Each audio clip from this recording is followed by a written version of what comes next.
Bilionário walked in the park with his fiancée, until he saw his ex playing happily with twins. Welcome to Secrets Narrated.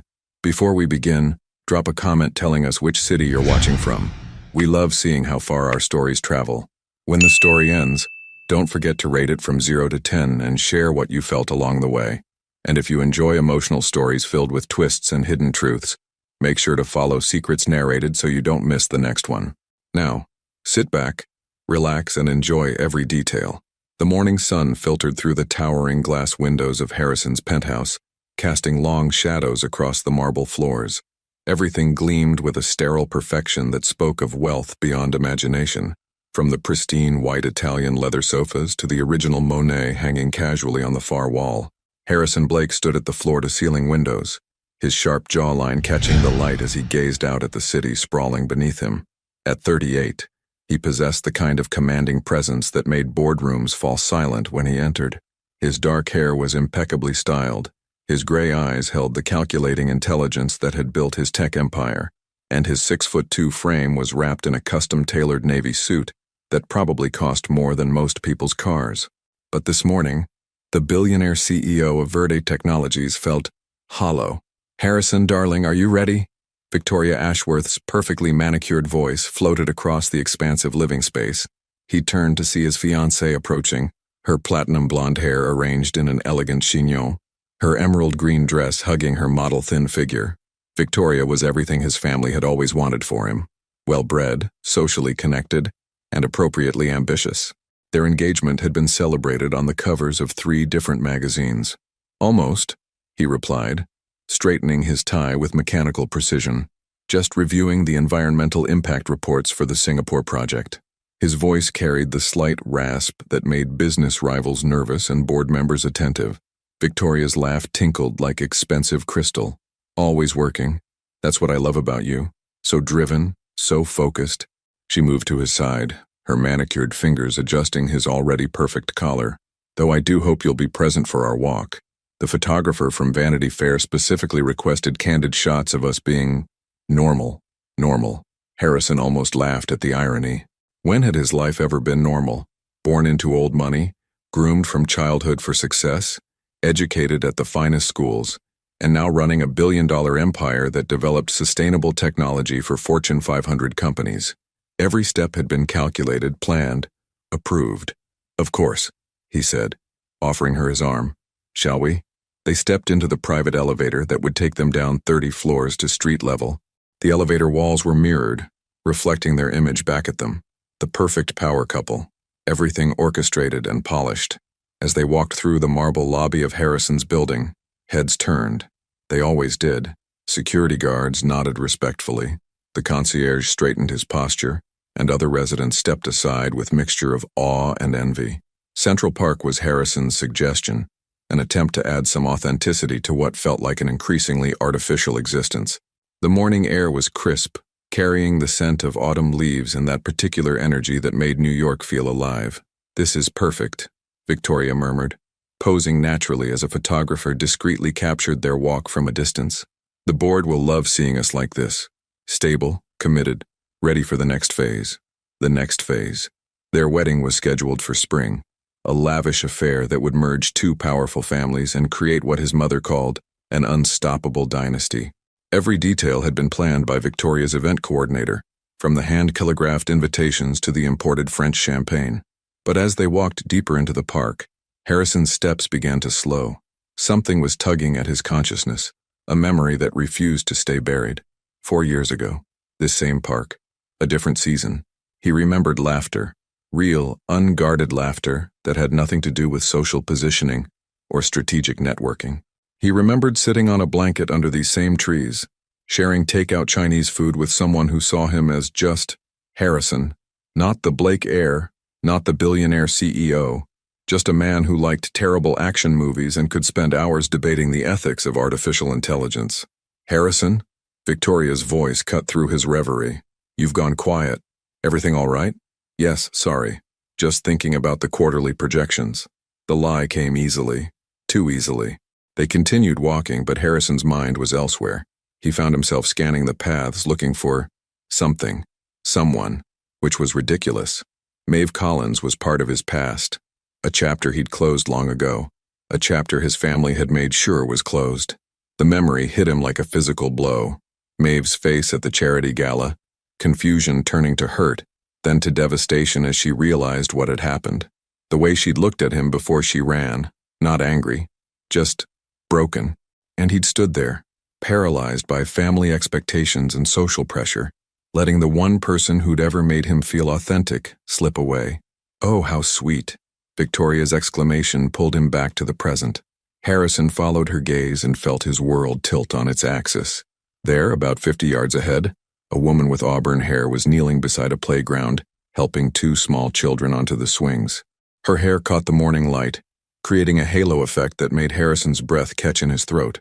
She was wearing a simple cream sweater and dark jeans, nothing expensive or designer, but she moved with a natural grace that no amount of money could buy. Even from this distance, even after 4 years, Harrison knew. "Maeve, look at those adorable twins," Victoria continued, oblivious to the earthquake happening inside Harrison's chest. "They look just like their mother, don't they? Same beautiful hair. Twins." The word echoed in Harrison's mind as he watched Maeve push one child while encouraging the other. The boy had dark hair that looked almost familiar, and the little girl's laugh carried across the playground with the same musical quality that had once made Harrison's heart race. Harrison's carefully constructed world began to crumble as mathematics that had nothing to do with business profits started calculating in his mind. 4 years since they'd broken up. The children appeared to be around 3 years old, maybe a bit older, 3 years and some months old. His steps stopped entirely, causing Victoria to tug on his arm. "Harrison, what's wrong? You look like you've seen a ghost." A ghost. Maybe that's exactly what this was. The ghost of the life he'd chosen not to live, the love he'd been too weak to fight for, the man he'd been too afraid to become. As if sensing his stare, Maeve looked up from the swing set. Their eyes met across the distance, and Harrison felt 4 years collapse into nothing. She'd aged beautifully. There were tiny lines around her green eyes that spoke of laughter and maybe worry, and her face had a maturity that made her even more stunning than he remembered. But it was her expression that stopped his heart. Recognition. Then something else. Protective, almost fierce. She quickly looked away and gathered the children closer to her. "Harrison Blake, answer me," Victoria demanded, her voice sharp with the first real emotion he'd heard from her in months. But Harrison couldn't answer. He could only watch as Maeve took each child's hand and began walking quickly toward the park exit, her movements urgent, almost desperate. She didn't look back. And in that moment, Harrison understood with crystalline clarity that the hollow feeling he'd been carrying wasn't about his success or his engagement, or even his future. It was about those 3-year-old children who had Maeve's smile and what looked suspiciously like his own dark hair. It was about a woman who'd once made him feel human walking away from him again. It was about the possibility that everything he thought he knew about his life was built on a foundation of lies. "We need to go," he said abruptly, his voice rough with emotion he couldn't name. "But the photo shoot—" "Now, Victoria, we're leaving now." As they walked back toward the street, Harrison's mind raced with questions that threatened to destroy everything he'd built, everything he'd believed about his carefully curated life. And somewhere deep in his chest, a part of him that had been dormant for 4 years began to wake up. The part that had once loved Maeve Collins with a desperation that had terrified him. The part that wondered if those children were his. What secrets has Harrison been blind to for 4 years? Could Maeve really be raising his children alone, and if so, why didn't she tell him? Share your thoughts in the comments below. Harrison's hands trembled as he poured himself 3 fingers of 25-year-old Macallan. The amber liquid caught the afternoon light streaming through his office windows, but he barely noticed. His mind was still trapped in Central Park, replaying those 30 seconds that had shattered 4 years of carefully constructed denial. The Verde Technologies headquarters occupied 3 floors of Manhattan's most prestigious business district. Harrison's corner office was a shrine to success. Floor-to-ceiling windows offered a commanding view of the city, while walls displayed awards, patents, and photographs of him shaking hands with world leaders. Everything screamed power, control, achievement. Everything except the man sitting behind the mahogany desk, staring at his phone like it might explode. He'd dismissed Victoria with some excuse about an emergency board meeting. She'd been irritated but not suspicious. Work always came first in Harrison's world. What she didn't know was that the only emergency was the war raging in his chest between logic and a growing, terrifying certainty. Harrison pulled up his private investigator's contact information, then stopped. What exactly would he say? Find out if my ex-girlfriend has been hiding my children for 3 years? The very thought made him feel like a stranger to himself. Instead, he found himself doing something he hadn't done in years, typing Maeve's name into a search engine. The results made his breath catch. Local entrepreneur Maeve Collins opens 4th sanctuary coffee location. Single mother builds coffee empire while raising twins. From heartbreak to success, the Maeve Collins story. His fingers hovered over the first article before clicking. A photo loaded.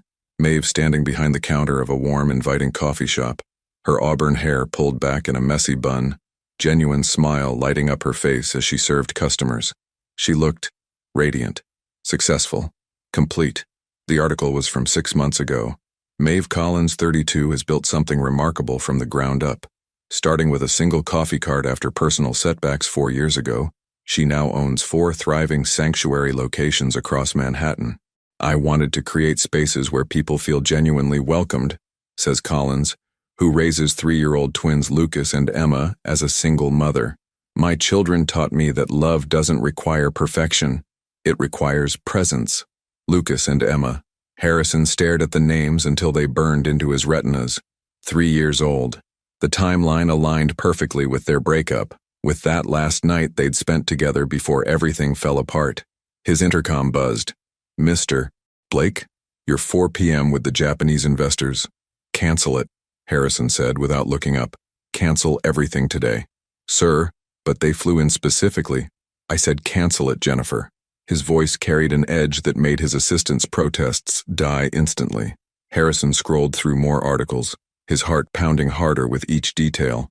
A business feature mentioned Maeve's fierce independence and how she'd started her company with no outside investors or family money. Another piece praised her for hiring single mothers and offering on-site childcare. She'd built a life, a successful, meaningful life without him, and she'd done it while raising children who might be. His phone rang. Victoria's name flashed on the screen. Harrison, darling, I've been thinking about this morning. You seemed so distracted. Is everything all right with the Singapore deal?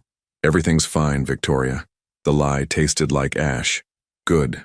Because I've moved our dinner with Mother to tomorrow instead. She wants to discuss the wedding flowers again. Victoria's voice carried the particular tone she used when managing his social calendar like a military operation. Their wedding. Harrison stared out at the city skyline, trying to imagine walking down the aisle with Victoria while somewhere in this same city, Maeve was reading bedtime stories to children who might have his eyes, his stubborn streak, his. Harrison, are you listening? Of course, wedding flowers, tomorrow. Perfect. Oh, and I booked us that couples therapy session Dr. Whitmore suggested, just to ensure we're aligned before the big day, next Thursday at 3. Couples therapy. To align them like business partners preparing for a merger, which, Harrison realized with startling clarity, was exactly what their relationship was. I have to go, Victoria. But, Harrison hung up and immediately opened a new browser tab. His fingers moved with sudden determination as he searched for the address of Maeve's flagship coffee shop. 20 minutes later, Harrison stood across the street from Sanctuary Coffee, his heart hammering against his ribs. Through the large windows, he could see warm lighting, comfortable seating areas, and walls lined with local artwork. It looked nothing like the sterile perfection of his usual haunts. It looked like home, and there she was. Maeve moved behind the counter with easy confidence, her auburn hair now loose around her shoulders, wearing a simple green sweater that brought out her eyes. She was laughing with an employee, her whole face lighting up in a way that made Harrison remember why he'd fallen so hard, so fast, 4 years ago. A small area near the back caught his attention, a children's corner with tiny tables, coloring books, and toys. 2 car seats sat empty near a table where homework was spread out, as if children had been there recently but were now elsewhere. His children. The thought hit him like a physical blow. He gripped the lamppost beside him, struggling to breathe as the full weight of possibility crashed over him. If those children were his, then Maeve had been alone through pregnancy, through birth, through every first moment he should have been there for. And it was his fault. The memory of that night 4 years ago came rushing back with brutal clarity. His family's charity gala, an event Maeve had been nervous about attending but had agreed to because she loved him. He'd promised to stay by her side, promised she wouldn't have to face his mother's crowd alone. But then Charles Worthington had cornered him about the merger, and Helena Morrison had insisted on introducing him to potential investors, and before he knew it, an hour had passed. When he'd finally looked for Maeve, someone had told him she'd left after making quite a scene. He'd found her crying in his apartment later, her designer dress, one she'd saved for months to buy, stained with what looked like red wine. She'd been shaking, trying to explain something about his mother's friends, about humiliation, about wine being poured over her head. But he'd been distracted, stressed about the merger, and when his mother called to tell him how embarrassed the family was by Maeve's outburst, he'd believed the wrong person. He'd chosen family loyalty over the woman he loved, and Maeve had walked away that night with a look in her eyes that should have told him everything, the look of someone whose trust had been shattered beyond repair.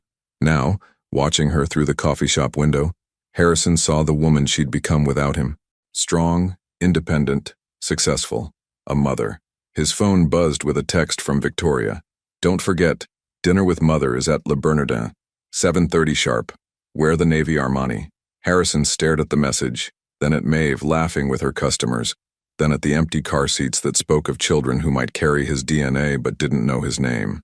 For 4 years he'd told himself he'd made the right choice. Family stability over uncertain love, predictable partnership over passionate chaos, security over risk. But standing here now, Harrison realized he'd made the most catastrophic mistake of his life, and he had no idea how to fix it, or if it was even possible to try.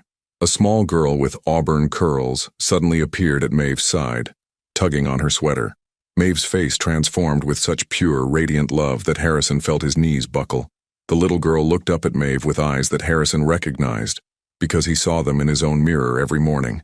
His daughter, who didn't know him, his daughter who had learned to walk and talk and laugh without him, his daughter who called only Maeve Mama, because that's all she'd ever known.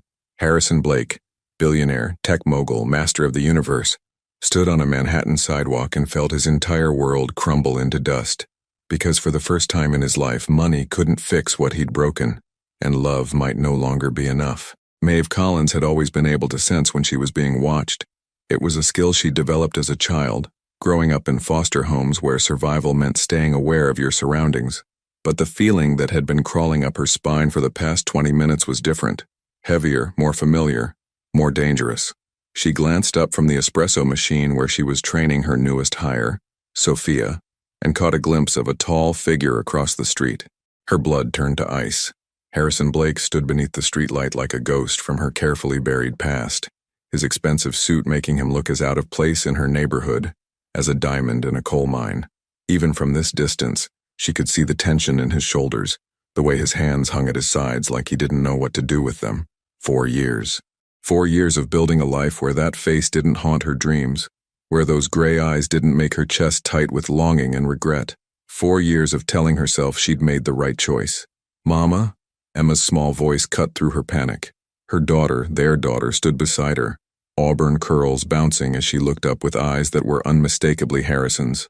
"Can I have my juice box now?" Maeve's heart clenched. Emma had Harrison's eyes, but she had Maeve's chin and that stubborn set to her jaw that appeared whenever she wanted something. Lucas was waiting at their corner table, his dark hair falling into his face as he concentrated on his coloring book, completely unaware that his biological father was standing 50 feet away. "Of course, sweetheart," Maeve managed, her voice steadier than she felt. She grabbed Emma's juice box from behind the counter, but her hands were shaking so badly she nearly dropped it. "Miss Maeve, are you okay?" Sophia asked, her young face creased with concern. "You look like you've seen a ghost." A ghost. That's exactly what Harrison was. A beautiful, devastating ghost of the woman she used to be. The woman who'd believed in fairy tales and happily ever afters. The woman who'd thought love could conquer anything, even family disapproval and social pressure. That woman had died the night Harrison's family humiliated her so completely that she'd understood with crystal clarity exactly where she stood in his world. "Nowhere. I'm fine," Maeve lied, forcing a smile as she handed Emma her juice box. "Just tired. It's been a long day." But as Emma skipped back to Lucas, Maeve's composure cracked. She could feel Harrison's stare like a physical weight, could sense his confusion and, worse, his growing realization, because Emma looked like him. God help them both. She looked exactly like him. The bell above the door chimed and Maeve's heart stopped. But it was just Mrs. Patterson from down the street, coming in for her usual afternoon latte. "Maeve, dear, you look pale," Mrs. Patterson said, settling her purse on the counter. "Are you feeling all right?" "Perfect," Maeve said, grateful for the distraction as she began preparing Mrs. Patterson's drink. "How was your doctor's appointment?" But even as she went through the motions, grinding beans, steaming milk, making conversation, her mind was racing. Harrison was still out there. And if he was here, if he'd found her coffee shop, then he knew. Or at least, he was starting to piece things together. The timeline, the children's ages, Emma's eyes. "Lucas, Emma," she called softly. "Time to pack up. We need to go home and start dinner." Lucas looked up from his coloring, dark eyebrows scrunched in the same expression Harrison made when he was concentrating. "But I'm not finished with my dragon, Mama. You can finish it at home, baby." Maeve's voice carried a note that made both children look at her more carefully. They'd learned to read her moods, these two. Growing up with a single mother had made them sensitive to shifts in her emotional weather. "Mama sad?" Emma asked, abandoning her juice box to wrap her small arms around Maeve's legs. The simple gesture nearly broke her. These children, her children, had never known a father's love because she'd made the choice to protect them from a man who'd already proven he'd choose family loyalty over her heart. A man who'd stood by while his mother's friends poured wine over her head and called her inappropriate for their circles. But looking at Emma's concerned face, at Lucas gathering his crayons with careful precision, Maeve felt the weight of that choice like never before. Had she been protecting them, or had she been protecting herself? "Mama's not sad," she said, kneeling to pull Emma close. "Mama just loves you both so much." "Love you too, Mama," Emma said solemnly, pressing her face against Maeve's neck. Through the window, Harrison was gone. Maeve should have felt relief. Instead, she felt something that might have been disappointment, which made her hate herself a little more. 30 minutes later, Maeve unlocked the door to her apartment, a cozy two-bedroom space above a bakery that smelled perpetually of cinnamon and fresh bread. It wasn't the penthouse suite Harrison probably lived in, but it was theirs. Safe, warm, full of laughter and bedtime stories and the kind of love that didn't come with conditions. "Bath time," she announced, trying to inject normalcy into her voice. But as she ran water for the twins and helped them out of their clothes, Maeve caught sight of herself in the bathroom mirror. She looked older than her 32 years, stress lines around her eyes that spoke of long nights building her business while raising children alone. Her auburn hair was pulled back in a practical ponytail.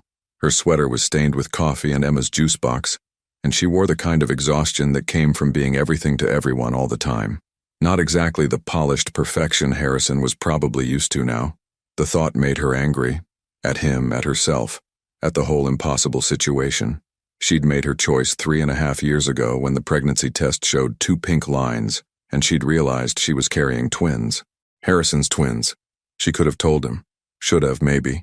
But the memory of that charity gala was still too fresh, the humiliation too raw. His mother's friend, Patricia Worthington, pouring a full glass of red wine over her head while the crowd watched in shocked silence. The laughter that followed. The way Harrison had found her later and asked why she'd made such a scene, instead of asking why she was covered in wine and shaking with humiliation. He'd believed them over her, chosen their version of events over her truth. That night, Maeve had understood that love wasn't enough when it wasn't backed by trust, by protection, by the simple act of choosing your partner over everyone else when it mattered most. So she'd chosen differently.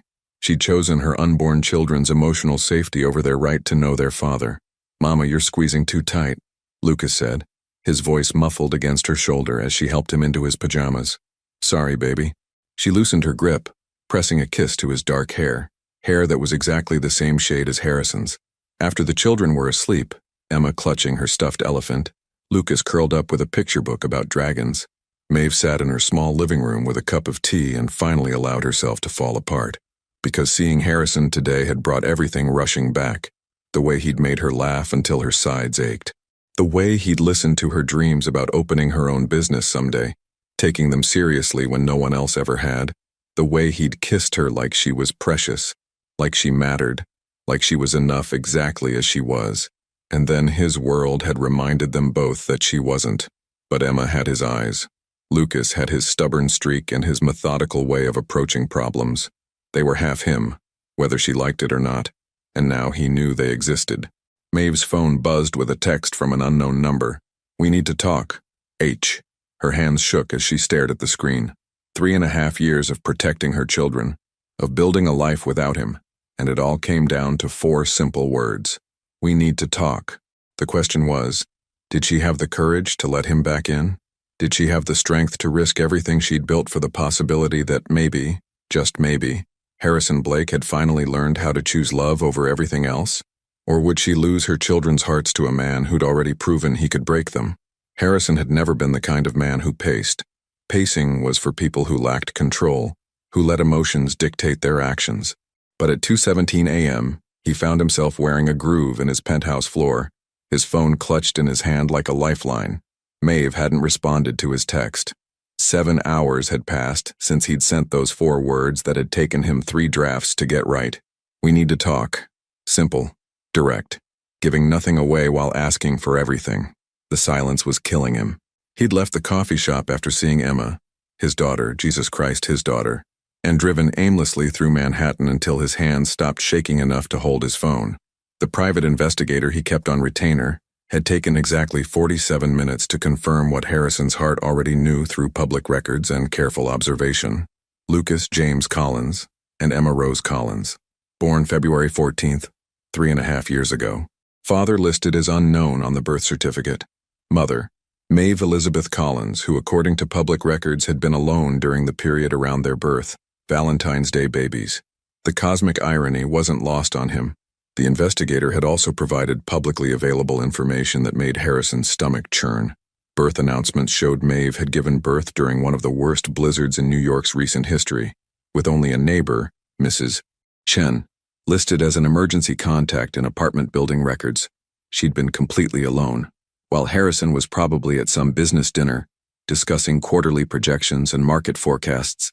The woman he'd loved was bringing his children into the world by herself. No one to hold her hand. No one to tell her how proud he was, how sorry he was, how desperately he wished he could take back that terrible night that had driven her away. His phone buzzed. Harrison nearly dropped it in his haste to check the screen. "Victoria, darling, I know you're probably still working, but I couldn't sleep. Should we move the wedding to June instead of May? Mother thinks the weather will be more predictable." Harrison stared at the message as if it were written in a foreign language. Victoria was worried about wedding weather while he was discovering he was a father. The disconnect was so profound, it left him breathless. He turned off his phone without responding. Walking to his home bar, Harrison poured another whiskey and found himself staring at a photograph on the mantel. Him and Victoria at last year's Met Gala, both smiling camera-perfect smiles that revealed nothing about the people behind them. They looked like a magazine spread. Beautiful, successful, completely artificial. When had his life become so empty? The answer came to him with brutal clarity. The night he'd lost Maeve. Harrison pulled up his laptop and began typing an email to his assistant. "Jennifer, clear my schedule for the next 3 days. Cancel the Tokyo conference call, move the board meeting to next week, and postpone the merger review indefinitely. If anyone asks, tell them I'm dealing with a family emergency." Family emergency. The phrase felt both foreign and absolutely accurate. He hit send at 2:43 a.m. and immediately opened a new browser window. Sanctuary Coffee's website was elegant and welcoming, filled with photos of Maeve's 4 locations and testimonials from customers who praised the warm atmosphere and feeling of belonging. There was a section about their childcare services, a small room in each location where working parents could keep an eye on their children while enjoying their coffee. Brilliant. Maeve had built something that served her own needs as a single mother while helping other parents facing similar challenges. She'd turned her struggle into a solution. Another section caught his attention. Our mission. Maeve's photo accompanied a paragraph that made his chest tight with recognition of the woman he'd once known. At Sanctuary, we believe everyone deserves a place where they can breathe freely, without judgment or pretense. Whether you're a CEO grabbing coffee between meetings or a parent trying to work while your toddler colors at the next table, you belong here. Real connections happen when we stop performing and start being human. Stop performing and start being human. Harrison remembered the exact moment he'd fallen in love with Maeve 3 years ago. She'd been working at a small bookstore cafe near Columbia, and he'd been hiding there between meetings, tired of restaurants where everyone wanted something from him. Maeve had brought him coffee without asking what he did for a living, had recommended a book based on nothing but genuine enthusiasm, and had laughed at his terrible joke about sustainable energy being shocking. She'd seen him as just Harrison, not the Blake heir, not the billionaire, just a man who liked his coffee black and had strong opinions about dystopian novels. With her, he'd been human. At 6 a.m., Harrison made a decision that would have been unthinkable 24 hours earlier. He dressed in jeans and a simple blue shirt, the most casual clothes he owned, and drove to the address his investigator had provided. Maeve's apartment was above Chen's bakery in a neighborhood that smelled like fresh bread and felt like actual community. Children's laughter echoed from a nearby playground, and elderly couples walked small dogs while neighbors called greetings from stoops and windows. It was everything his sterile penthouse world wasn't. Messy, imperfect, alive. Harrison sat in his car for 20 minutes before working up the courage to knock on the door marked 3B. His heart hammered against his ribs as footsteps approached from the other side. The door opened, and there she was. Maeve wore no makeup, her auburn hair falling in waves around her shoulders, and an oversized sweater that made her look younger than her 32 years. But it was her expression that stopped his breath. Raw recognition followed quickly by something that looked like fear. Harrison. His name sounded different in her voice. Careful. Guarded. Hello, Maeve. For a long moment, they just looked at each other across the threshold that separated his world from hers. She was more beautiful than he remembered, but there was a wariness in her green eyes that hadn't been there before. Life had marked her, just as it had marked him. They're sleeping, she said quietly. I know. I needed to see you. To talk. Maeve glanced back into her apartment, then stepped into the hallway, pulling the door almost closed behind her, protecting her children even now. What do you want, Harrison? The question was soft but direct. No games, no pretense. Pure Maeve. I want to understand, he said, his voice rougher than intended. I want to know why you didn't tell me. Something flickered across her face. Pain, maybe, or old anger. You really need to ask that? Yes, because those children... He stopped, struggling with words that felt too big for his mouth. They're mine, aren't they? Maeve was quiet for so long, Harrison thought she wouldn't answer. When she spoke, her voice was barely above a whisper. Do you remember Patricia Worthington? The name hit him like a physical blow. Patricia, his mother's closest friend, the woman who'd been instrumental in arranging his engagement to Victoria, the social architect of his family's world. Maeve, do you remember what she said to me at your family's gala? Harrison's throat closed, because suddenly, horribly, he did remember. Not the sanitized version his family had fed him afterward, but fragments of the truth he'd been too overwhelmed to see at the time. Maeve in her emerald dress, nervous but radiant. His promise to stay by her side. The hour that had stretched into 2 while he'd been pulled into business discussions. And then finding her later destroyed, looking at him like he'd betrayed her, which he had. She told me I was charming for someone from my background, and suggested I might be more comfortable at the staff entrance, he said, the words tasting like poison, in front of half the room. While you were networking, Maeve continued, her voice steady but her hands shaking. She made sure everyone understood exactly where I stood in their world. The looks, Harrison. The whispers. The way conversations stopped when I approached groups. I spent 2 hours being systematically excluded while you were discussing quarterly projections. Harrison felt sick. Why didn't you tell me? I did tell you. The words exploded out of her with 4 years of suppressed fury. I came home crying and humiliated and tried to explain what happened, and you asked me why I'd made such a scene. The memory hit him like a sledgehammer. Her tear-streaked face, his impatience, the way he'd dismissed her pain, because his mother had already poisoned him against her version of events. You chose them, Maeve said, her voice breaking. Without even asking for my side of the story, you chose them. So when I found out I was pregnant a month later, I chose my children. Harrison leaned against the hallway wall, the full weight of his failure crushing down on him.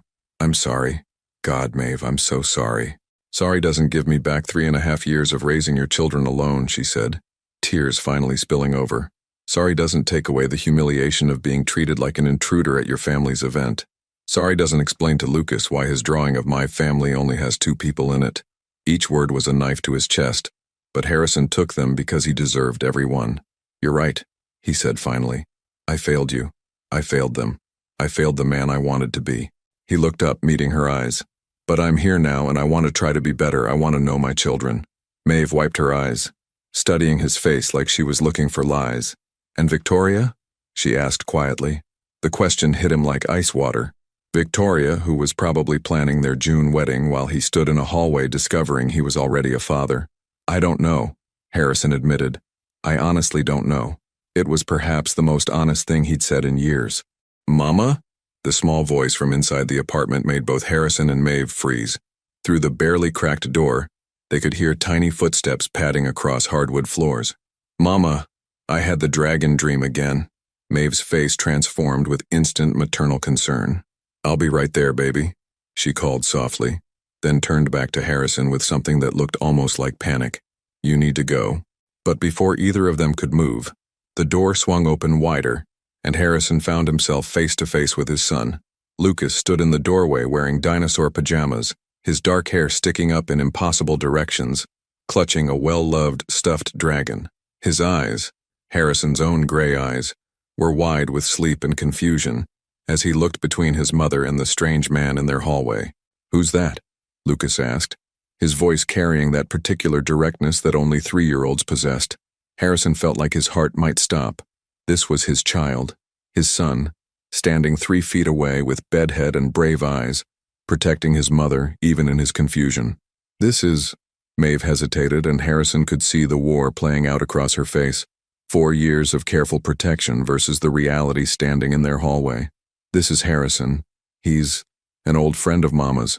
Lucas studied Harrison with the serious intensity he'd clearly inherited from both parents. Are you staying for breakfast? Mama makes really good pancakes on Saturdays. The innocent question hit Harrison like a physical blow. Breakfast. Such a simple thing, sharing Saturday morning pancakes with his children, and yet something he'd never even known he'd lost. Harrison found himself at a complete loss for words. He'd negotiated billion-dollar deals, given presentations to world leaders, commanded boardrooms full of the most powerful people in business, but faced with his 3.5-year-old son asking about pancakes, he was helpless. Lucas, baby, go back to bed, Maeve said gently. It's still very early. But I'm hungry, Lucas protested, then looked directly at Harrison again. Are you hungry too? There was something in the way Lucas asked, not demanding or manipulative, just genuinely concerned about Harrison's well-being, that made Harrison's throat close with emotion. This child, who had every reason to be wary of strangers, was worried about feeding him. Lucas James Collins, came another small voice from inside the apartment. You woke me up. Emma appeared beside her brother, her auburn curls an absolute disaster, and her unicorn pajamas twisted around her small frame. But it was her face that made Harrison's world tilt. She had his eyes, but her expression was pure Maeve, that particular combination of stubbornness and sweetness that had first made him fall in love. Who's the tall man, Mama? Emma asked, rubbing sleep from her eyes. Harrison knelt down, bringing himself to their eye level. The movement was instinctive, something he'd never done with any other children but felt completely natural with these 2 small people who shared his DNA. Hi, Lucas. Hi, Emma, he said, his voice softer than he'd ever heard it. I'm Harrison. Emma cocked her head to one side, studying him with the intensity of someone much older. You have the same eyes as me and Lucas. The observation was so matter-of-fact, so completely innocent, that it nearly destroyed him. Of course she'd noticed. Children saw things adults spent years trying to hide. Emma, Maeve warned quietly. But Emma wasn't finished. She stepped closer to Harrison, close enough that he could smell her baby shampoo and see the faint freckles across her nose, freckles that looked exactly like the ones he'd had as a child. Are you our daddy?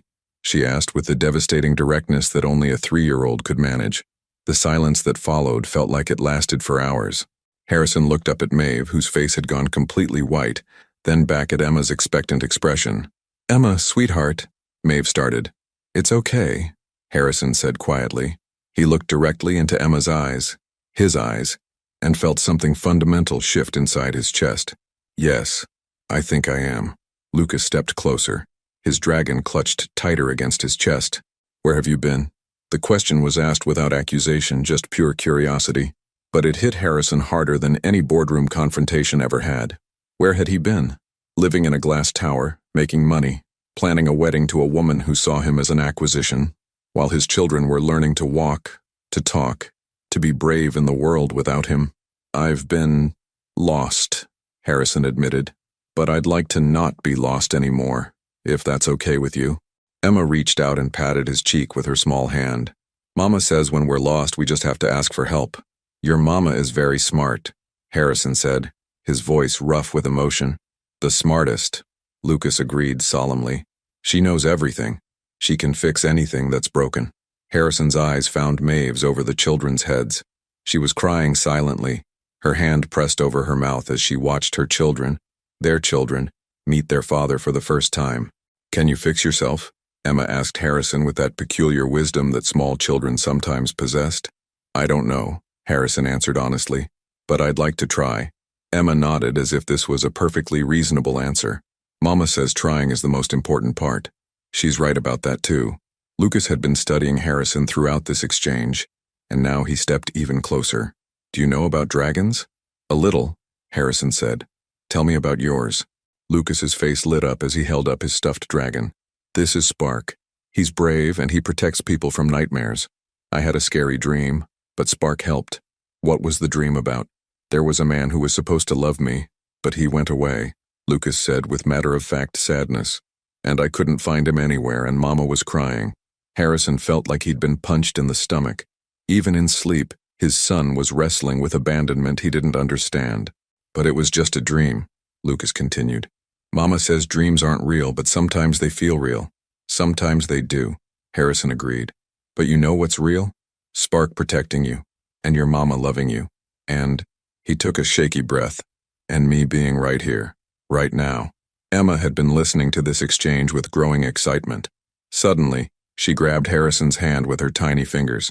You should stay for pancakes, she announced. Mama makes them in fun shapes. Mine are always butterflies and Lucas always wants dragons. Harrison looked at Maeve, who was still standing frozen in the doorway, tears streaming down her face. Maeve, he asked quietly. She wiped her eyes, looking between him and their children.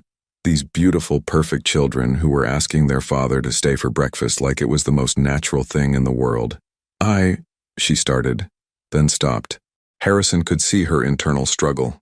The mother who wanted to protect them warring with the part of her that had once loved him enough to risk everything. Please, Mama, Emma asked. He seems nice, and he has the same eyes as us. Lucas nodded seriously. Maybe he won't go away if we feed him pancakes. The simple logic broke something inside Harrison. These children, who had never had a father, were willing to trust him based on nothing but shared eye color and their own generous hearts. Okay, Maeve said finally, her voice barely above a whisper. Okay, pancakes. Emma cheered and immediately began pulling Harrison toward the apartment. Come see my room. I have a castle bed. But Lucas hung back, still clutching his dragon, studying Harrison with those serious gray eyes. Are you going to stay this time? He asked quietly. The question contained the weight of every bedtime story Harrison had missed, every scraped knee he hadn't kissed better, every daddy look he'd never heard. I'm going to try very hard to stay, Harrison said, kneeling down again to meet Lucas's gaze. Would that be okay with you? Lucas considered this with the gravity of someone much older, then nodded. Spark thinks you're probably okay, and Spark is usually right about people. As Harrison followed his children into their warm, lived-in apartment, so different from his sterile penthouse, he felt something he'd been missing for 4 years without even realizing it. He felt like he was coming home, but in his pocket, his phone buzzed with another message from Victoria, reminding him that coming home might mean burning down the life he'd built without them. And for the first time in his adult life, Harrison Blake thought that might be exactly what he needed to do. Harrison Blake had eaten breakfast in Michelin-starred restaurants around the world. He'd attended power brunches that shaped global policy and closed deals over champagne and caviar.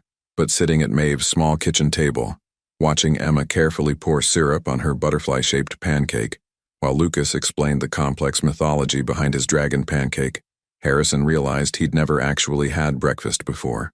Not like this. Not with small hands sticky with syrup reaching for his sleeve.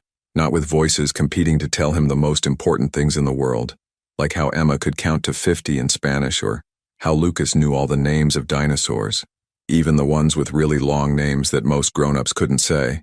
That one's a Carnotaurus, Lucas explained seriously, pointing to a picture in the dinosaur book he'd retrieved from his room. It has horns like a bull, but it's actually a meat eater. Most people think horns mean plant eater, but they're wrong. I didn't know that, Harrison said, and meant it. When was the last time he'd learned something that wasn't related to profit margins or market trends? Lucas knows everything about dinosaurs, Emma said proudly, then turned to Harrison with syrup on her chin. What do you know everything about? The question stopped Harrison cold. What did he know everything about? Making money? Building companies? Disappointing people who mattered? I'm good with computers, he said finally. I help make technology that's better for the environment. Emma's face lit up. Like recycling? Sort of. More like finding ways to use less electricity or make cleaner energy. That's important, Lucas said solemnly. Mama says we have to take care of the earth because it's the only one we have. Of course, Maeve would teach them about environmental responsibility. Harrison glanced at her where she stood by the stove, supposedly washing dishes but clearly listening to every word of their conversation. She'd been quiet since inviting him in, letting the children lead while she watched with an expression he couldn't quite read. Mama, come sit with us, Emma called.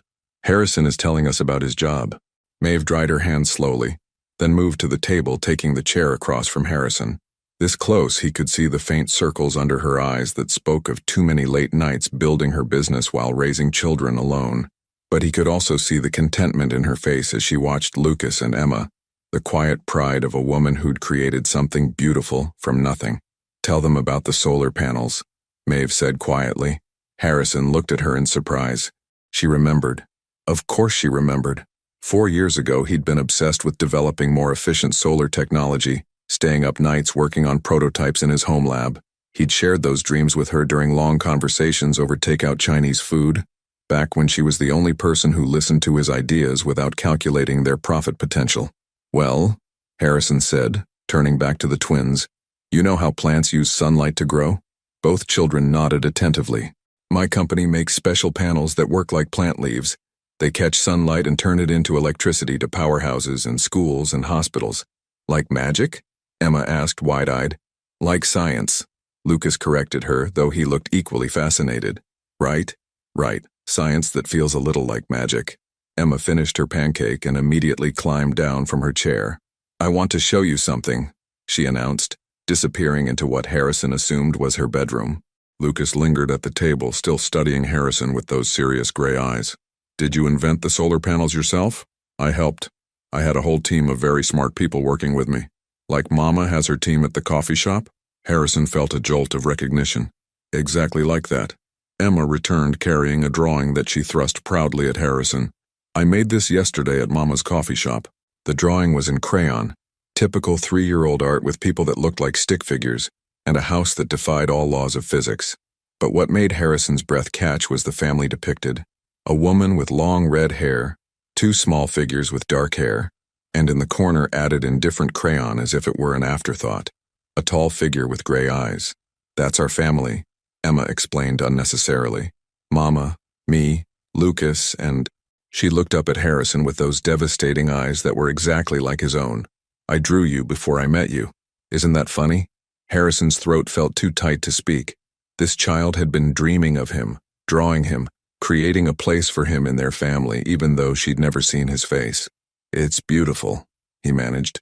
You can keep it if you want, Emma offered with the casual generosity that only children possessed. Emma, honey, you don't have to give away your art, Maeve said gently. But he's in it, Emma said, as if this explained everything. It belongs to him too. Harrison carefully folded the drawing and put it in his shirt pocket, right over his heart. Thank you. I'll treasure it. Lucas had been watching this exchange with growing thoughtfulness. Do you have a house? I do. Does it have room for kids? The question was so innocently devastating that Harrison felt like he'd been hit by lightning. His penthouse, all glass and marble and expensive emptiness, had never been designed for children. There were no safety locks on cabinets, no colorful toys scattered across Persian rugs, no small fingerprints on stainless steel appliances. It's not very good for kids right now, Harrison admitted. But it could be. Houses can change, Lucas said wisely. Mama says that's the best thing about them. You can make them better when you know better. From the mouths of babes. Harrison looked at Maeve, who was staring at her son with a mixture of pride and sadness that made Harrison's chest ache. Your mama is right about a lot of things, Harrison said. Emma climbed back onto her chair and looked between Harrison and Maeve with the calculating expression of someone planning something important. "Are you and Mama going to get married?" she asked with characteristic directness. Both adults went very still. "Emma," Maeve said carefully, "that's not how it works." "But you love each other," Emma interrupted with the confidence of someone stating an obvious fact. "I can tell." "How can you tell?" Lucas asked, curious. Emma pointed at Harrison. "He looks at Mama like Prince Eric looks at Ariel in the Mermaid movie, and Mama gets the same face she has when she looks at us." Harrison's heart stopped. Out of the mouths of babes, indeed. Because Emma was right.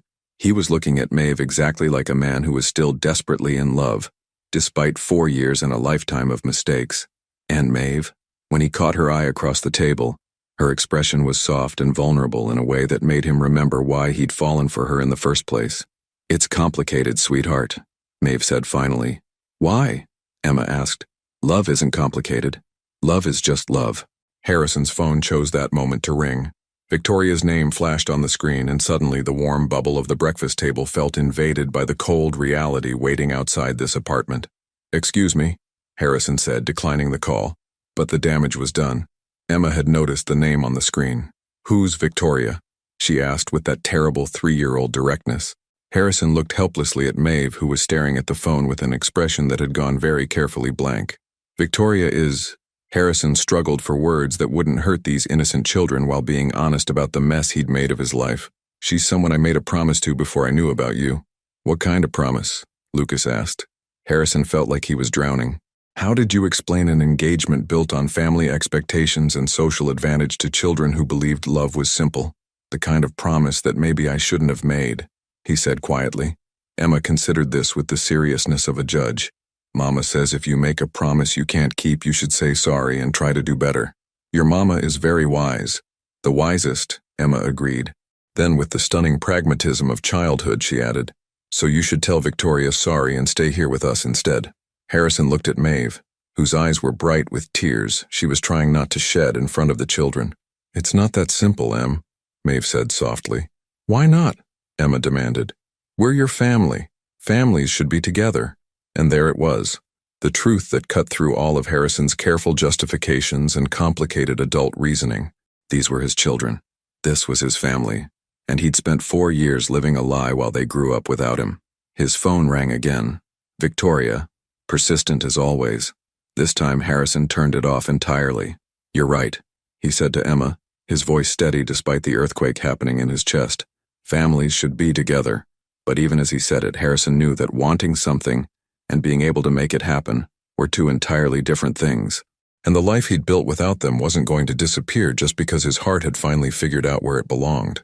Victoria Ashworth stood in the marble entryway of Harrison's penthouse, her perfectly manicured fingers gripping her Hermes bag so tightly her knuckles had gone white. She'd used her key, the one Harrison had given her 6 months ago when their engagement became officially official, because he wasn't answering his phone. 27 missed calls. 12 unanswered texts. A fiancé who'd vanished for an entire day without explanation. "Harrison," she called, her voice echoing in the sterile space. "I know you're here. Your doorman said you came home 20 minutes ago." The penthouse felt different somehow, like someone had shifted the furniture by inches, leaving everything recognizable but somehow wrong. Victoria's designer heels clicked against the marble as she searched room by room, her anxiety building with each empty space. She found him in his home office, standing by the floor-to-ceiling windows with his back to the door. He was still wearing the casual clothes she'd never seen before, jeans and a simple blue shirt that made him look younger, less controlled, more human. On his desk, she noticed a child's crayon drawing spread carefully beside his laptop. "What the hell, Harrison?" Victoria's composure cracked like expensive veneer. "I've been calling you all day. The wedding planner needs final headcount numbers. Your mother wants to know about the rehearsal dinner menu. And I had to cancel our appointment with Dr. Whitmore because my fiancé apparently vanished into thin air." Harrison turned slowly, and Victoria felt her breath catch. His face was different, softer somehow, but also devastated, like a man who'd been taken apart and hastily reassembled with pieces missing. "We need to talk," he said quietly. Those 4 words, the same ones he'd texted to someone else yesterday, made Victoria's stomach clench with sudden, terrible understanding. About what? But even as she asked, Her eyes were drawn back to that crayon drawing on his desk. Stick figures in a house. A family. About the fact that I'm not the man you think you're marrying, Harrison said. About the fact that I haven't been honest with you. With myself. With anyone. Victoria set her purse down with deliberate precision, buying time while her mind raced. In her world, a world of strategic marriages and social advantage, honesty was a luxury few could afford. But the look in Harrison's eyes wasn't about business mergers or family expectations. It was about something real, something that threatened everything. "You're scaring me," she said, and for once, her perfectly modulated voice carried genuine emotion. Harrison picked up the drawing, his fingers tracing the crayon lines like they were precious artifacts. "I have children, Victoria." The words hit her like a physical blow. "What?" "Twins. A boy and a girl. They're 3 years old and His voice caught. "They're perfect. They make pancakes shaped like butterflies and dragons, and they know everything about dinosaurs, and they drew me into their family portrait before they even knew I existed." Victoria stared at him, her mind struggling to process information that didn't fit into any category she understood. How is that possible? You would have told me. I didn't know." Harrison's laugh was bitter, broken. "For 3.5 years I didn't know I was a father because I was too much of a coward to fight for the woman I loved when it mattered. The woman I loved." Past tense but spoken with a present tense ache that made Victoria feel like she was watching her entire future crumble in real time. "Who?" she whispered, though part of her already knew. "Maeve Collins." Victoria had never heard the name before, but the way Harrison said it, like a prayer, like an apology, like a wound that had never properly healed, told her everything she needed to know. "The woman from 4 years ago," she said slowly. "The one your mother said was completely inappropriate. The one who caused that scene at the charity gala. She didn't cause anything." Harrison's voice hardened. "My mother's friends humiliated her while I was too distracted by business to protect her. They poured wine over her head and laughed while she cried. And when she tried to tell me what happened, I believed them instead of her." Victoria felt something cold settle in her stomach. She remembered that gala. Remembered the whispered gossip about some unsuitable girl who'd had too much to drink and embarrassed the Blake family. She'd been dating someone else at the time, but Harrison's sudden availability had been noted by every social climbing family in Manhattan. "And now she's back," Victoria said. "It wasn't a question. She never left. She's been here the whole time, building a life, raising our children, becoming the woman I always knew she could be." Harrison turned back to the window, but Victoria could see his reflection.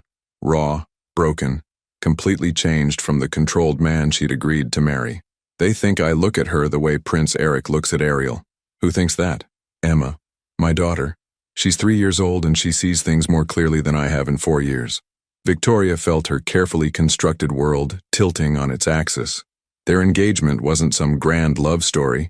She'd always known that. It was a merger of compatible lives, shared social circles, mutual benefit.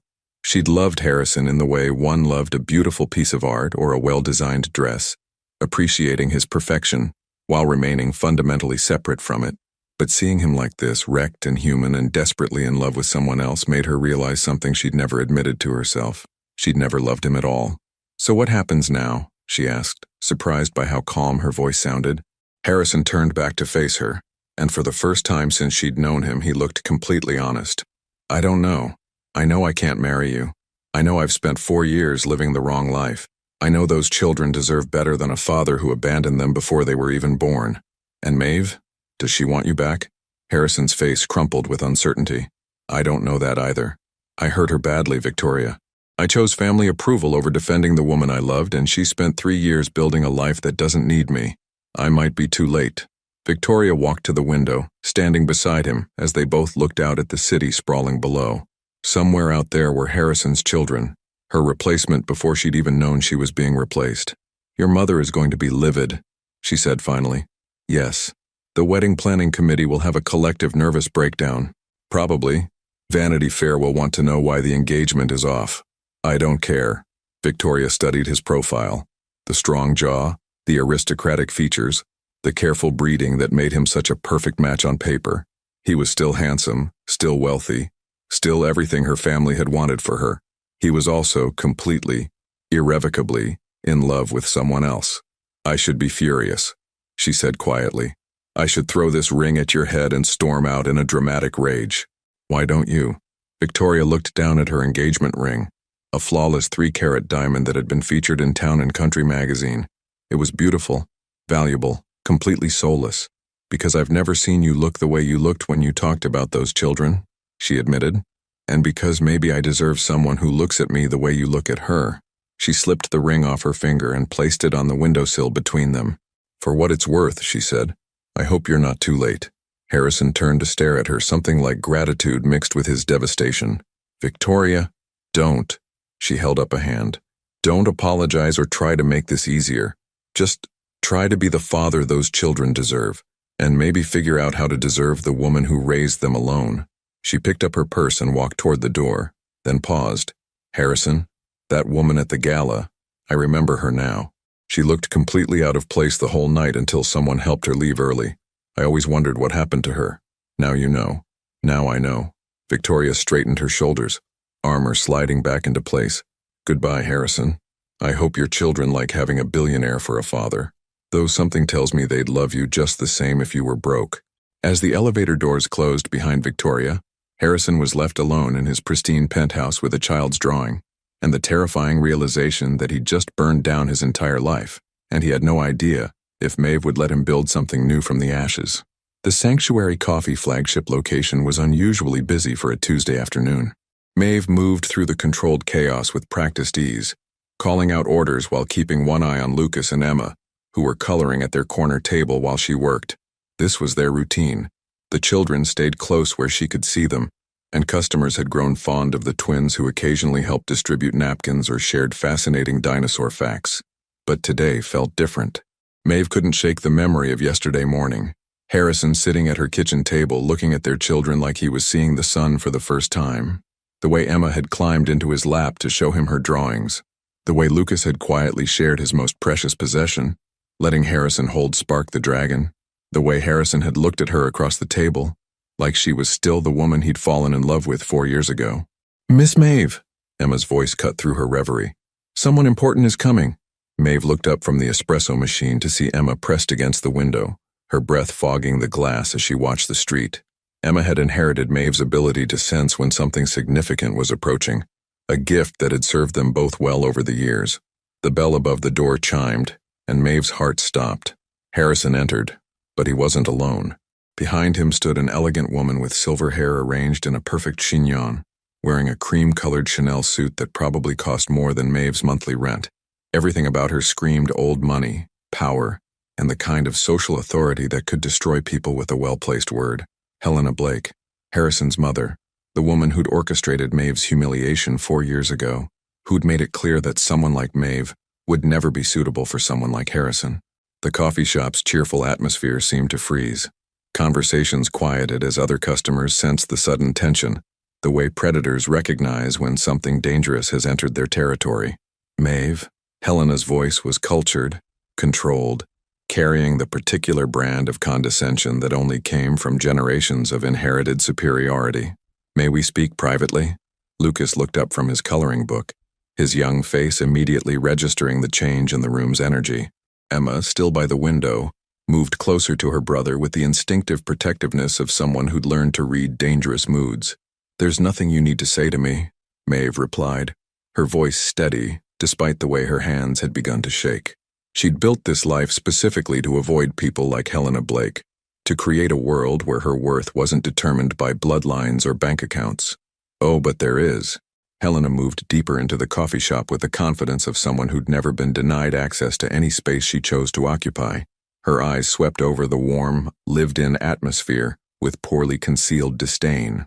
You see, my son has gotten some rather dramatic ideas about family obligations, and while I'm sure this situation is beneficial for someone in your position, I'm here to offer you a more practical solution. Harrison stepped forward, his face dark with warning. Mother, don't. But Helena continued as if he hadn't spoken, her attention fixed entirely on Maeve. I'm prepared to offer you $2 million, a trust fund for the children's education naturally, plus a comfortable living allowance for you. In exchange, you'll relocate, somewhere pleasant, perhaps Seattle or Portland, and allow Harrison to visit the children on a reasonable schedule. The offer hit Maeve like a physical blow. $2 million. More money than she'd ever imagined having. Financial security for Lucas and Emma. College funds. A house with a yard. Everything she'd been working toward for years handed to her on a silver platter. All she had to do was disappear. Mother. Harrison's voice carried a warning that made several customers look up from their laptops. What I'm offering, Helena continued, is a chance for everyone to maintain their dignity. The children receive financial support. You're freed from the burden of raising them alone, and Harrison can fulfill his obligations without destroying his reputation. Emma had moved from the window to stand beside Lucas's chair, both children watching the adult conversation with the confused awareness of people too young to understand the words but old enough to recognize cruelty. Mama? Emma's voice was small, uncertain. Who's the mean lady? The simple question shattered something inside Maeve. Emma, her brave, innocent daughter, had immediately recognized Helena Blake for exactly what she was. A mean lady. Someone who hurt people because she could. $2 million, Helena repeated as if Emma hadn't spoken. Think about what that could mean for their future. Private schools, the best universities, opportunities you could never provide on a barista's salary. She's not a barista, Harrison said, his voice deadly quiet. She owns 4 successful businesses and employs 37 people. She's built something remarkable from nothing while you've spent your entire life spending money other people earned. Helena's composure cracked slightly. Harrison, you're being ridiculous. You have responsibilities. Yes, I do. He cut her off. To my children. To the woman I should have defended 4 years ago when you and your friends humiliated her for the crime of loving me. The coffee shop had gone completely silent. Even the espresso machine seemed to have stopped hissing, as if the entire space was holding its breath. Maeve looked at Harrison, really looked at him. Yesterday he'd been vulnerable, uncertain, a man discovering fatherhood in her kitchen over butterfly pancakes. Today he was someone she'd never seen before, a man willing to publicly break with his family to defend her. 4 years too late, maybe. But here, the answer is no, Maeve said quietly. Helena's perfectly penciled eyebrows rose. I beg your pardon? The answer is no. Maeve's voice grew stronger with each word. You can't buy my children. You can't buy me. And you certainly can't buy your way out of the consequences of raising a son who was too afraid to choose love over your approval. How dare you— Mama, Lucas interrupted, his small voice cutting through Helena's outrage. He'd been quietly listening, and now he stood up from his chair with the particular dignity that seemed to come naturally to him. Is she trying to take us away? The question hung in the air like a blade. Lucas, serious, thoughtful Lucas, had understood exactly what Helena was offering. Money in exchange for his family's destruction. No, baby, Maeve said, kneeling to his level. No one is taking you anywhere. You and Emma are staying right here with me. Good, Lucas said solemnly. Then he looked directly at Helena with those devastating gray eyes that were exactly like Harrison's. My mama doesn't need your money. She takes care of us just fine. Emma nodded emphatically. We don't want to live somewhere else. We like our dragon pancakes. Helena stared at the children, her grandchildren, with an expression that might have been confusion, as if she'd never encountered children who valued love over money, security over status. This is absurd, she said finally. Harrison, you cannot possibly be considering throwing away everything we've built for this family, Harrison finished. My family. He moved to stand beside Maeve and the children, and for the first time in 4 years, Maeve felt like someone was choosing her. Not reluctantly, not apologetically, but completely.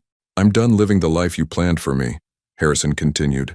I'm done pretending that money and status matter more than love. I'm done being the son you wanted, instead of the father my children need. Helena Blake, matriarch of Manhattan society, stood in the middle of Sanctuary Coffee looking for the first time in decades like someone who'd lost control of a situation. You'll regret this, she said finally, her voice thin with rage and disbelief. When the novelty wears off and reality sets in, you'll realize what you've thrown away. I already know what I threw away, Harrison said quietly. 4 years of my children's lives. 4 years of watching the woman I love build something beautiful without me. The only thing I regret is that it took me so long to realize that everything I thought I wanted was keeping me from everything I actually needed. Helena looked between Harrison and Maeve, then at the children who were watching her with the frank assessment of people who'd already decided she wasn't worth their time. This isn't over, she said finally. Yes, Maeve said, standing up to her full height. It is. After Helena left, The coffee shop remained silent for a long moment. Then Emma tugged on Harrison's hand. "Is the mean lady gone forever?" she asked. Harrison knelt down to Emma's level, then looked at Lucas, who was still standing protectively near his sister. "She's gone," he said simply, "and she's never going to hurt any of us again." "Promise?" Lucas asked. "Promise." Emma studied Harrison's face with the seriousness of someone conducting an important interview. "Are you staying with us now? For real staying?" Harrison looked up at Maeve, his eyes full of hope and terror and love so deep it made her chest ache. "If your mama will let me," he said, "I'd like to try." And for the first time in 4 years, Maeve Collins smiled at Harrison Blake without reservation, without fear, without the weight of old wounds between them. "I think," she said softly, "we'd like that too." Outside, Helena Blake's limousine pulled away from the curb, carrying with it the last remnants of Harrison's old life. Inside, a family began to believe they might actually have a future together. 3 weeks had passed since Helena Blake's dramatic exit from Sanctuary Coffee, and Harrison was slowly discovering that becoming a father wasn't something you could master overnight, no matter how many boardrooms you'd conquered or billion-dollar deals you'd closed. Every day brought new challenges, new mistakes, and small victories that felt more meaningful than any corporate achievement ever had. "No, Daddy, you're doing it wrong," Emma informed him with the patience of someone who'd been trying to teach him proper crayon technique for the better part of an hour. "Dragons don't wear princess crowns. They wear dragon crowns." Harrison looked down at his latest artistic attempt, still awkward after weeks of practice, and realized she was absolutely right.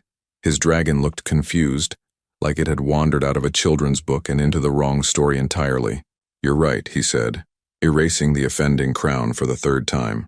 "Dragon crowns are much more appropriate. Can you show me again how to draw one?" The patience required for fatherhood had been his biggest adjustment. In business, he could make decisions quickly, delegate efficiently, solve problems with resources and authority. But children operated on an entirely different timeline, with their own logic and needs that couldn't be rushed or managed like quarterly reports. They were sitting on the floor of Maeve's living room, art supplies covering every surface while Lucas worked on an elaborate Lego construction in the corner. It was Saturday afternoon, and this had become their routine. Harrison would arrive after Maeve closed the coffee shop for the weekend, bringing dinner and staying to help with baths and bedtime stories. The transition hadn't been seamless. There had been tears, mostly Emma's when Harrison had accidentally thrown away an important drawing, and once memorably his own when Lucas had his first real tantrum and Harrison had no idea how to handle it. There had been awkward moments when he'd tried to parent like a CEO, giving instructions instead of guidance, and Maeve had gently redirected him. There had been nights when he'd gone home to his penthouse feeling like he was failing at the most important job of his life. But there had also been breakthroughs, like the morning Emma had scraped her knee and run to him instead of Maeve for comfort, like the afternoon Lucas had proudly shown him a drawing of their whole family that included Harrison for the first time, like the gradual realization that love wasn't something you achieved, it was something you practiced day by day, mistake by mistake. "The trick," Emma explained, taking the crayon from his hand and adding elaborate spikes to the dragon crown, "is to make it look scary but also beautiful, like Mama when she's really mad but trying not to show it." Harrison glanced toward the kitchen where Maeve was washing dishes, her auburn hair caught up in a messy ponytail, flour still dusting her sweater from the afternoon's baking experiment. She'd been teaching him how to make cookies with the twins, a domestic skill that had somehow never appeared on his resume despite his advanced degrees. "Your mom is always beautiful," he said quietly. Emma beamed at him. "I know. That's why you look at her like Prince Eric." 3 weeks, and Emma was still comparing him to Disney princes. Harrison had started taking it as a compliment. "Daddy," Lucas called from his corner construction site. "Can you help me? This part is too hard. Daddy." The word still hit Harrison like lightning every time one of the children said it. 3 weeks of bedtime stories, scraped knee kisses, and dinosaur fact exchanges, and he still couldn't quite believe these perfect small humans were his. He moved to sit beside Lucas, examining the Lego instruction manual that looked more complex than some of the engineering schematics he dealt with at work. "What's the problem?" he asked. "This piece," Lucas pointed to a tiny gray connector, "is supposed to attach here, but it doesn't fit. I think they gave me the wrong one." Harrison studied the diagram, then looked at Lucas's construction. His son, had been following the instructions with methodical precision, but had gotten turned around somewhere in the middle. "I think I see the issue," Harrison said gently. "You've got the right piece, but it needs to go on upside down. See? The diagram shows the little notches facing down." Lucas examined both the piece and the instructions with the serious concentration of an engineer, then carefully made the adjustment. When it clicked into place perfectly, his face lit up with the kind of pure joy that Harrison was learning was one of the greatest rewards of parenthood. "It worked," Lucas announced. "Thanks, Daddy." "You're welcome, buddy." From the kitchen came the sound of Maeve's quiet laughter, and Harrison realized she'd been watching their interaction. Their eyes met across the room, and the look she gave him was warm, proud, maybe even a little fond. It was the kind of look that gave him hope. His phone buzzed with a text message. Harrison glanced at the screen and felt his stomach clench. "Board meeting moved to Monday 9 a.m. Singapore investors want to discuss your recent personal changes." Jennifer, the real world, intruding on their bubble of domestic happiness. Harrison had been dreading this, the inevitable moment when his business associates and investors would want to discuss his broken engagement, his newfound family, and what it all meant for Verde Technologies. "Everything okay?" Maeve asked, drying her hands on a dish towel as she approached. "Work stuff," Harrison said, setting his phone aside. "Nothing that can't wait until Monday." But Maeve had known him well enough 4 years ago to read the tension in his shoulders. "What kind of work stuff?" Harrison hesitated. They'd been building something fragile and new these past 3 weeks, and he didn't want to contaminate it with the complications of his corporate life. But they'd also promised each other honesty this time around. "The board wants to meet about my personal changes," he admitted. "Some of the investors are concerned about the stability implications." Maeve's face went very still. "Stability implications. They're worried that my broken engagement and sudden fatherhood might affect my decision-making. Corporate boards don't like surprises, and finding out your CEO has secret children definitely qualifies as a surprise." Emma looked up from her dragon drawing. "Are the work people mad at Daddy?" The innocent question hit both adults like a punch to the chest.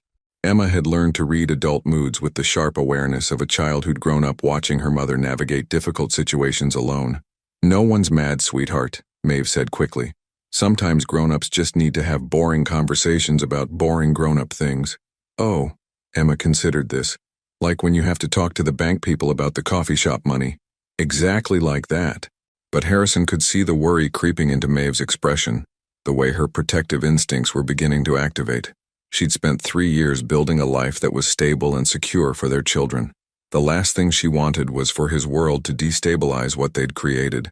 Lucas had abandoned his Lego castle and was watching the adults with those serious gray eyes that missed nothing. "Are you going away again?" he asked Harrison quietly. The question was asked without accusation, just the matter-of-fact concern of someone who'd learned not to count on permanence, but it broke Harrison's heart nonetheless. "No," Harrison said firmly, kneeling down to meet Lucas's gaze. "I'm not going anywhere. Sometimes daddies have to go to work meetings, but I'm not going away, okay?" Lucas studied his face for a long moment, then nodded. "Okay, but if the work people try to make you leave, you should tell them we need you here." "I will," Harrison promised. "I absolutely will." That evening, after the children were asleep and Harrison was helping Maeve clean up the day's creative destruction, she finally voiced what had been bothering her since the text message.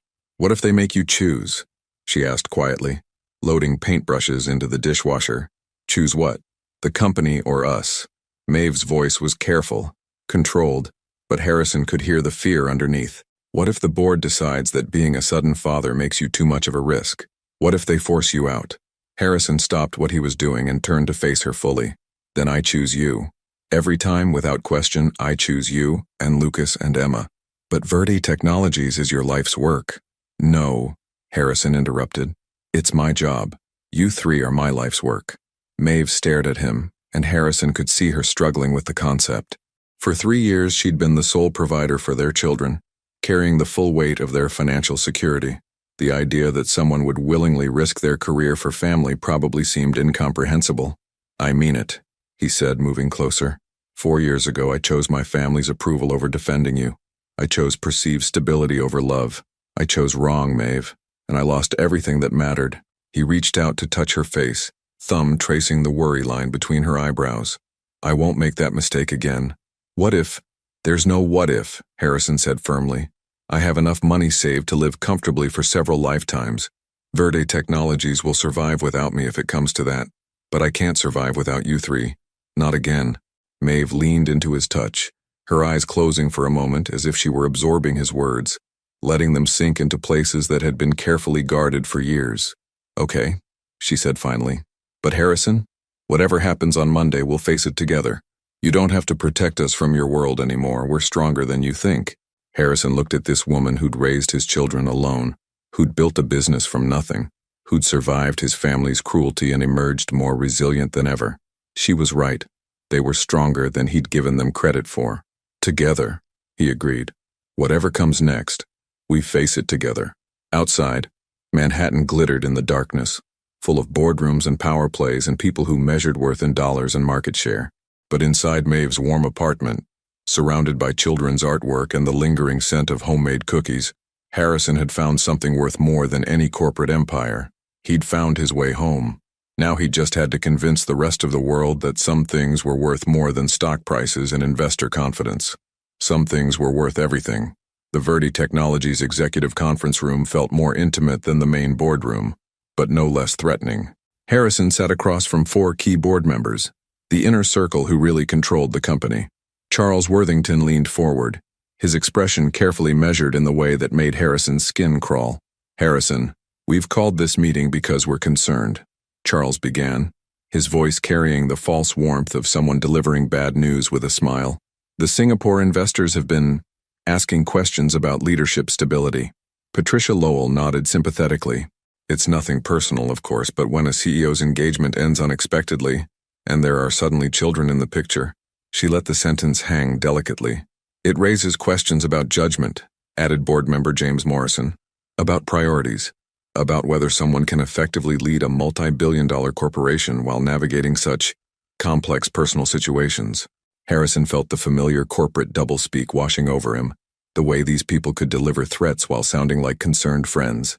My personal life doesn't affect my ability to run this company. Of course not directly, Charles agreed smoothly. But perception matters in our business. Confidence matters. And right now some of our key partners are wondering if Verde Technologies' leadership is as focused as it needs to be.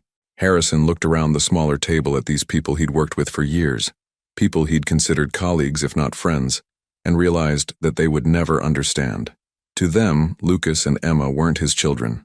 They were complications, variables in an equation that needed to be managed. What exactly are you proposing? He asked quietly. Charles exchanged glances with Patricia before speaking. We're proposing a transition period. You'd remain as chairman naturally, but we'd bring in someone to handle day-to-day operations. Michael Hendricks has expressed interest in serving as chief operating officer with expanded authority. Michael Hendricks, Harrison's former protege, a brilliant but ruthless businessman who'd been positioning himself for more power for months. A man who saw environmental technology as a profit center rather than a moral imperative. You're suggesting I step back, Harrison said flatly. We're suggesting you focus on what you do best, Patricia replied smoothly. Strategic vision, long-term planning. Leave the operational details to someone with fewer personal obligations. Personal obligations. They were talking about his children like they were a hobby that had gotten out of hand. Harrison's phone buzzed with a text message. Without thinking, he glanced at the screen. Good luck today, Daddy. Emma drew you a superhero cape for courage. We love you. Maeve attached was a photo of Emma holding up a crayon drawing of a figure in a blue cape with Daddy, written across the chest in her careful 3-year-old handwriting. The contrast between that image, pure, innocent love, and the cold calculation around this boardroom table hit Harrison like a revelation. He looked up at the 12 faces staring at him expectantly, waiting for him to choose between his company and his family, waiting for him to prove that he was still the man they'd always known, the one who put profit above everything else. You know what? Harrison said, his voice growing stronger with each word. You're absolutely right. The board members smiled, thinking they'd won. I am distracted, Harrison continued. I am less focused on quarterly projections than I used to be. You know why? Because I've spent the last month learning what actually matters. And it isn't stock prices or investor confidence or market perception. He stood up and something in his movement made the entire room go still. It's Emma asking if the work people are mad at me because she's learned to read the worry in her mother's face. It's Lucas building Lego castles and trusting me to help him when pieces don't fit. It's Maeve Collins who built something beautiful and meaningful while you were all sitting in boardrooms congratulating yourselves for making rich people richer. Harrison, Charles started.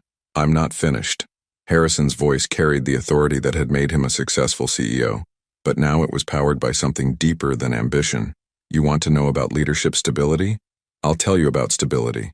Stability is a woman who raised twins alone while building a business from nothing. Stability is children who share their toys and worry about feeding strangers. Stability is love that doesn't come with conditions or board meetings or performance reviews. He picked up his phone, thumb hovering over the screen. Verde Technologies was my father's dream, then mine. I've given it 12 years of my life. Missed birthdays and holidays and everything that makes life worth living for the sake of quarterly growth. But you know what? Companies are replaceable. Children aren't. Patricia was staring at him like he'd lost his mind. You can't be serious. I've never been more serious about anything in my life. Harrison began typing as he spoke. I'm sending my resignation to the board effective immediately. Michael can have the company. He's always wanted it more than I have anyway. You're making a mistake you'll regret for the rest of your life, Charles said, his voice tight with disbelief. Harrison hit send on his resignation email, then looked around the table one last time at these people who'd never understood that some things couldn't be quantified in spreadsheets. The only mistake I'll regret, he said, is that it took me 4 years to realize that the life I thought I wanted was keeping me from the life I actually needed. He walked to the door, then paused. Oh, and Charles? Those illegitimate children you mentioned? Their names are Lucas and Emma. They're brilliant and kind and brave, and they're worth more than every dollar this company will ever make. Harrison Blake walked out of Verde Technologies for the last time, leaving behind a boardroom full of stunned executives and 12 years of building someone else's definition of success. In the elevator, his phone rang. Maeve's name on the screen made his chest tight with anticipation and terror. How did it go? She asked without preamble. I quit, Harrison said, and then started laughing. I actually quit. I walked away from everything. There was silence on the other end of the line, and for a moment Harrison wondered if he'd finally done something so reckless that even Maeve couldn't follow him. Then he heard her voice, warm and proud and absolutely certain. Good. When do you want to start learning how to run a coffee shop? Harrison leaned against the elevator wall, overwhelmed by the realization that he'd just traded a billion-dollar empire for pancake breakfasts and bedtime stories. It was the best deal he'd ever made. I love you, he said into the phone, meaning it more than he'd ever meant anything in his life.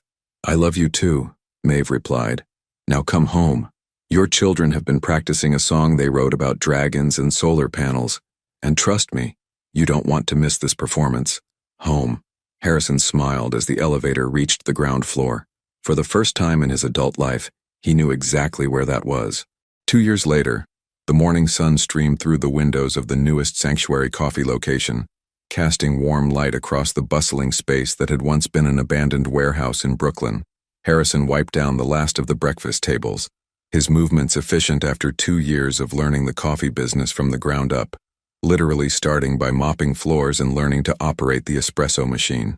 Daddy, you missed a spot, Emma announced from her perch behind the counter where she was helping by organizing the napkin dispensers with the methodical precision she'd inherited from both parents. At 5 years old, Emma had appointed herself the quality control manager of all Sanctuary locations, a job she took with the seriousness of a seasoned executive.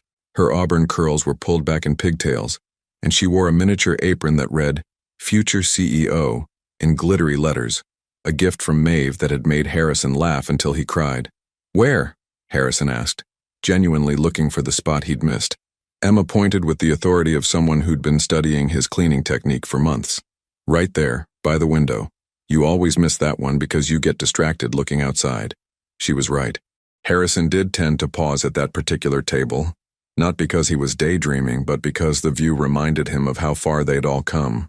Through the window, he could see the community garden they'd helped establish, where Lucas spent Saturday mornings teaching other children about sustainable gardening. A 5-year-old with the passion of a seasoned environmentalist. Found it, Harrison said, giving the table an extra wipe. Thanks, Em. You're welcome. Mama says attention to detail is what makes us different from the big coffee chains. Emma had started quoting business philosophy, with the casual confidence of someone raised around entrepreneurial discussions. Last week, she'd told a customer that their brand identity was built on authentic community connections, a phrase she'd apparently absorbed from overhearing Maeve's conversation with their marketing consultant. "Speaking of Mama," Harrison said, "where is she?" "In the office with the important papers," Emma replied, then lowered her voice conspiratorially. "I think she's planning something secret. She keeps smiling at her computer and hiding the screen when I try to see." Before Harrison could investigate this intriguing development, the bell above the door chimed, and Lucas walked in holding hands with Mrs. Chen from their old neighborhood. At 5, Lucas had developed into a serious, thoughtful child who collected facts about environmental science the way other kids collected baseball cards. "Daddy, guess what?" Lucas said, his face bright with excitement. "Mrs. Chen says the recycling program we started is so good that other neighborhoods want to copy it." "That's amazing, buddy," Harrison said, kneeling to Lucas's level. "Tell me about it." Lucas launched into a detailed explanation of waste reduction percentages and community participation rates, his gray eyes, so like Harrison's own, shining with the passion that came from knowing you were making a difference in the world. Harrison listened with the complete attention he'd learned was one of the most important gifts you could give a child, remembering with sharp clarity the morning 2 years ago when he'd walked out of Verdi Technologies and into this life. He'd worried in those first uncertain weeks that he'd made a terrible mistake, that giving up his corporate empire for coffee shops and family dinners was the kind of romantic gesture that looked good in movies, but crumbled under real-world pressure. He'd been wrong about almost everything, but never more wrong than that. "Harrison," Maeve's voice called from the office, "can you come here for a minute and bring the kids?" Emma immediately abandoned her napkin organization project. "See? I told you she was planning something." The 3 of them trooped into the small office behind the main counter, where Maeve sat behind her desk with a laptop open and an expression that looked like she was trying very hard not to smile. "What's going on?" Harrison asked. Maeve turned the laptop screen toward them, revealing what appeared to be an architectural rendering of a building Harrison didn't recognize. "I got a call this morning," she said, her voice carefully neutral, "from a real estate developer in Portland. Apparently word has gotten out about our business model: coffee shops with integrated childcare, sustainable practices, and community involvement. They want to partner with us to open 10 new locations across Oregon and Washington." Harrison stared at the screen, his mind racing to process what she was telling him. 10 locations, with an option for 20 more if the first expansion is successful. Maeve's professional composure cracked slightly, revealing the excitement underneath. "It would mean we could bring the sanctuary model to thousands more families, single parents who need workspace where their children are welcome, communities that want gathering spaces built around connection instead of just commerce." "That's," Harrison struggled for words. "Maeve, that's incredible. You've built something amazing." "We've built something amazing," she corrected gently. "And I couldn't have gotten this far without my brilliant business partner who happens to know everything about sustainable technology and expansion financing." Emma tugged on Harrison's hand. "What does this mean?" Harrison looked down at his daughter, then at Lucas, who was studying the architectural rendering with the intensity of someone planning to build it himself someday. "It means your mama has created something so special that other people want to share it with their communities too," he explained. "It means we get to help more families have places where they feel like they belong." "Will we have to move?" Lucas asked, his voice carrying just the slightest note of worry. "No, buddy," Maeve said quickly. "This is our home. We'd travel sometimes to help set up the new locations, but Brooklyn is where we stay." Lucas nodded, satisfied, then returned his attention to the building plans. "Will they have community gardens too?" "Every single one," Harrison said, remembering the 5-year-old who'd taught him that sustainable business wasn't just about profit margins. It was about creating something that would last, something that would make the world better for the people who came after you. Emma was studying the laptop screen with the calculating expression she'd inherited from Maeve. "This is really good," she announced with the authority of someone delivering a professional assessment. "But you should make sure the children's areas have good windows. Kids like to see outside while they're coloring." "You're absolutely right," Maeve said seriously. "I'll make sure to tell the architects." That evening, after the coffee shop was closed and the children were asleep in their beds, they'd moved into a larger apartment 6 months ago, one with enough space for 2 growing children, and a father who was learning that home wasn't measured in square footage but in laughter density. Harrison and Maeve sat on their small balcony, sharing a bottle of wine, and watching the lights of Manhattan twinkle in the distance. "Are you scared?" Harrison asked, his fingers intertwined with hers. "Terrified," Maeve admitted. 2 years ago I had one coffee shop and 2 children. Now I'm looking at a multi-state expansion with my former billionaire partner, who gave up everything to learn how to steam milk properly. "I'll have you know I steam milk excellently now," Harrison protested. "Emma said my foam art almost looks like actual butterflies." High praise from our toughest critic. They sat in comfortable silence for a moment, watching a plane trace its path across the sky, probably carrying people toward their own versions of home. "Do you ever regret it?" Maeve asked quietly. "Giving up Verde Technologies? Your mother still won't speak to you. The business magazines called you the billionaire who lost his mind. Some of your old colleagues think you've completely lost your way." Harrison considered the question seriously, the way he'd learned to consider everything since becoming a father. Did he miss the adrenaline rush of closing major deals? Sometimes. Did he miss the respect that came with commanding a boardroom full of powerful people? Occasionally. Did he miss the financial security of having more money than he could spend in several lifetimes? Not for a second. "You know what I did yesterday?" he said instead of answering directly. "What?" "I taught Emma how to make change for customers. She's 5 years old and she can calculate tips in her head. Then Lucas showed me a drawing he made of a solar-powered coffee roaster that he thinks could reduce our carbon footprint by 30%. After that, I came home to an apartment that smells like tonight's dinner instead of sterile cleaning products. And I helped my children with homework that actually matters to them." Harrison turned to face Maeve fully, taking in her face in the soft light from their kitchen window. 2 years of building a business together had added tiny laugh lines around her eyes, and a confidence to her posture that spoke of a woman who knew her worth. 2 years ago, I was the CEO of a billion-dollar company, engaged to a woman I didn't love, living in a glass tower 40 stories above the life I actually wanted. He lifted their joined hands to his lips, pressing a kiss to her knuckles. "Now I'm a partner in a coffee shop that's about to change how families think about community spaces. I'm engaged to the woman who's taught me that love isn't something you fit into your schedule. It's what you build your schedule around, and I live in a home where my children's artwork covers the refrigerator instead of original paintings covering the walls." "Wait," Maeve said, her voice suddenly very still. "What did you say about being engaged?" Harrison reached into his pocket and pulled out a ring. Not the massive diamond that his world would have expected, but a simple band with a small stone that caught the light like captured starlight. "I said I'm engaged to the woman who saved my life by letting me into hers," he said, sliding off the small folding chair to kneel on the balcony floor. "Maeve Elizabeth Collins, you've spent 5 years showing our children that love means showing up every day, even when it's hard. You've spent 2 years showing me that the best partnerships are built on shared dreams instead of shared social circles. Will you marry me?"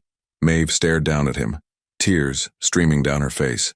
"Harrison Blake, are you proposing to me on our balcony in your pajama pants?" "I'm proposing to you in the first place that ever felt like home," Harrison corrected. "In pajama pants because that's what real life looks like. With a ring I picked out myself instead of having an assistant handle it.